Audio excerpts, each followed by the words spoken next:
बहन और भाइयों, मुझे आश्चर्य हुआ जब मैं रघुनाथपुर में आया और रघुनाथपुर में आकर के मैंने देखा कि आरजेडी ने यहां से जो प्रत्याशी दिया है वो अपनी खानदानी आपराधिक पृष्ठभूमि के लिए इस पूरे क्षेत्र नहीं देश और दुनिया में कुख्यात रहा है।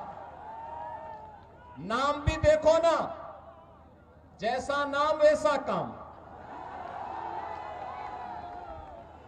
जैसा नाम वैसा काम। और बहनों और भाइयों, इसीलिए तो मैं कहता हूं, हमने यूपी के अंदर एक बात कही कि भाई देखो, अपराध और अपराधियों के प्रति जीरो टॉलरेंस, और जीरो टॉलरेंस के तहत आज आप देख रहे होंगे आरजेडी और उनके लोग आज भी अयोध्या में श्री राम जन्मभूमि पर भगवान राम के मंदिर का विरोध कर रहे हैं। सीतामढ़ी और उसके आसपास के क्षेत्र में मां जानकी के भव्य मंदिर के निर्माण और कॉरिडोर के विकास के लिए किए जाने वाले कार्य का विरोध कर रहे हैं। ये आरजेडी के लोगों को बताना चाहिए, अयोध्या में श्री राम जन्मभूमि पर भव्य राम मंदिर का निर्माण होने के पहले उत्तर प्रदेश की डबल इंजन की सरकार ने प्रधानमंत्री मोदी जी के नेतृत्व में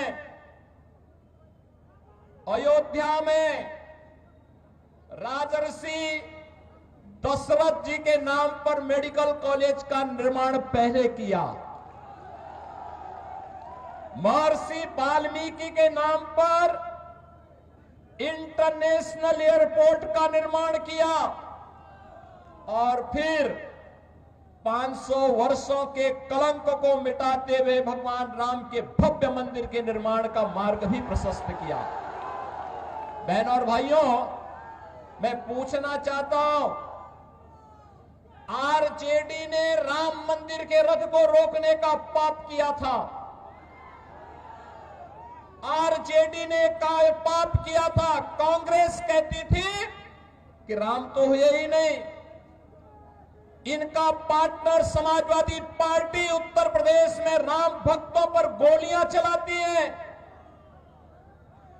और ये लोग जब भी इन्हें अवसर मिला, एक ने बिहार के अंदर, एक ने उत्तर प्रदेश के अंदर, वहां के नौजवानों के सामने, वहां के नागरिकों के सामने पहचान का संकट खड़ा किया। लेकिन बहनों और भाइयों, डबल इंजन की एनडीए की सरकार अब पहचान के संकट के लिए मोहताज नहीं। हर बिहारी आज अपने गौरव के साथ सीना तान करके देश और दुनिया के अंदर जाता है, अपनी पहचान को प्रस्तुत करता है। अब बिहार में क्या नहीं है? अब बिहार में सब्बा, अच्छी सड़कें हैं, और हम लोगों ने 6100 करोड़ रुपए की लागत से अयोध्या धाम को सीधे सीतामढ़ी से जोड़ने के लिए राम जानकी मार्ग के निर्माण के काम को भी युद्ध स्तर पर आगे बढ़ाया है। आज बिहार में एयरपोर्ट है, मेडिकल कॉलेजेज हैं, इंजीनियरिंग कॉलेजेज हैं, और आज बिहार में पलायन नहीं, आज यहां पर प्रगति के नए नए प्रतिमान स्थापित करने की दिशा में बिहार आगे बढ़ा है। गरीब कल्याणकारी योजनाओं का लाभ गरीबों को मिल रहा है। अराजकता पैदा करने वालों के खिलाफ जीरो टॉलरेंस की नीति के तहत ये डबल इंजन की सरकार नीतीश जी के नेतृत्व में कार्य कर रही है। और बहनों और भाइयों, जो बाकी बच जाता है यूपी का बुलडोजर उसको पूरा कर लेता है। और मैं तो आप सबसे यही कहने के लिए आया हूं, एनडीए यहां पर सभी नेताओं ने प्रधानमंत्री मोदी जी के नेतृत्व में, उनके मार्गदर्शन में, नीतीश जी के नेतृत्व में, यहां पे हमारे जितने भी अन्य सहयोगी दल हैं, लोक जनशक्ति पार्टी है, जीतन राम मांझी जी की पार्टी हम हैं, इन सभी ने मिलकर के तय किया है कि बिहार को अब जंगल राज की ओर नहीं जाने देना है, बल्कि बिहार के अंदर कर्पूरी ठाकुर, बाबू जगजीवन राम, डॉक्टर राजेंद्र प्रसाद जी और जयप्रकाश जी की विरासत को आगे बढ़ाते हुए एक जन राज के रूप में बिहार को आगे बढ़ा करके यहां की एक एक व्यक्ति की आवाज को सरकार तक पहुंचाने की सरकार फिर से यहां पर बनानी है। और एनडीए इस दिशा से एक बार फिर से अपने मुद्दों के साथ, विरासत और विकास के इन मुद्दों के साथ आपके सामने है। बहनों और भाइयों, सीवान में वह जंगल राज फिर से मत आने दीजिए।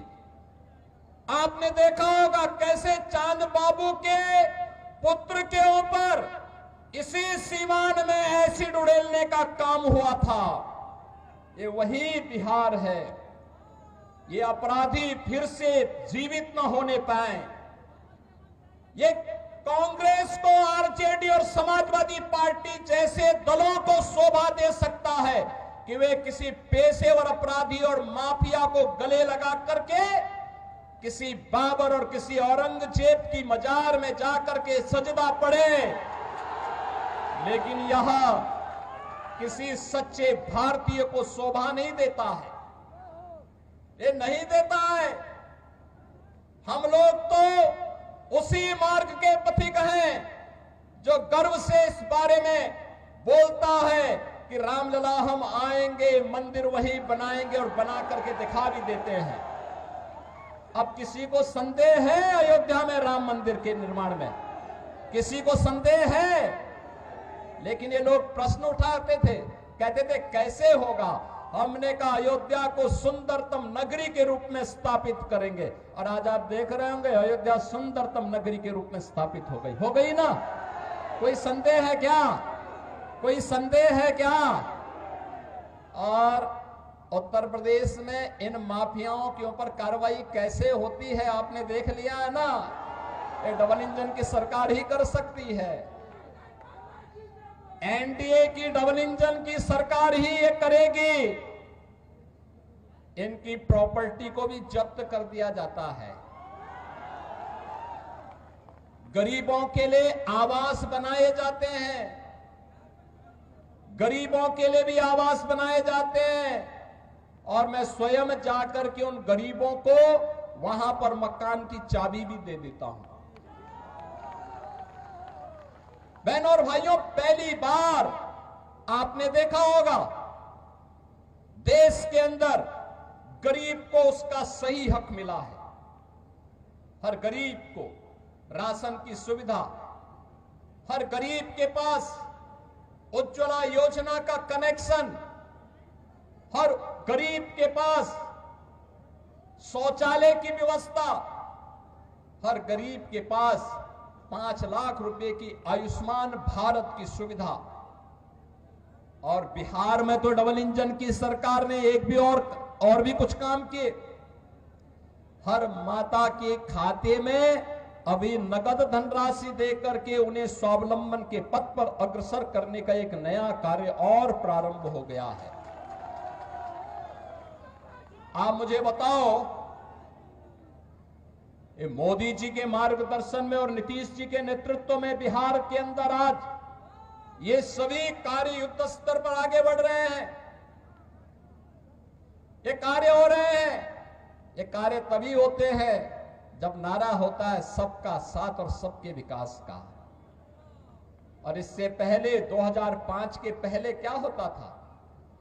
सबका साथ लेकिन परिवार का विकास। एक परिवार का विकास होता था। अब उस परिवार के विकास को भी पीछे छोड़ करके फिर से ये लोग दोहराना चाहते हैं कि सबका साथ तो हो लेकिन माफिया का विकास हो। फिर से माफिया को पनपाने का कार्य हो रहा है। बहनों और भाइयों, माफिया को पनपने नहीं देना है, माफिया को पनपने नहीं देना है।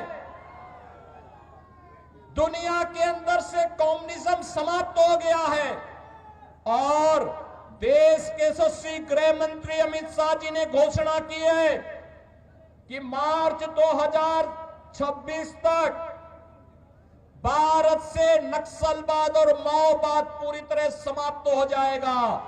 तो याद करना, नक्सलवाद और माओवाद को समाप्त करने के लिए डबल इंजन की सरकार चाहिए। हमें ये माले नहीं, वहां पर वह सीट लोक जनशक्ति पार्टी को चाहिए, एनडीए को चाहिए। और इसी प्रकार से रघुनाथपुर सीट ये जेडीयू एनडीए को चाहिए। इसके लिए आज आप सबसे अपील करने के लिए मैं आया हूं आपसे। बहनों और भाइयों, हमें अपराधी नहीं, हमें माफिया नहीं, हमें गांव, गरीब, किसान, नौजवान, महिलाओं और विकास के कार्यों को प्रभावी ढंग से आगे बढ़ाने वाला जनप्रतिनिधि चाहिए। आपके सुख दुख में सहभागी बनने वाला जनप्रतिनिधि चाहिए। गरीबों के साथ खड़ा होने वाला जनप्रतिनिधि चाहिए।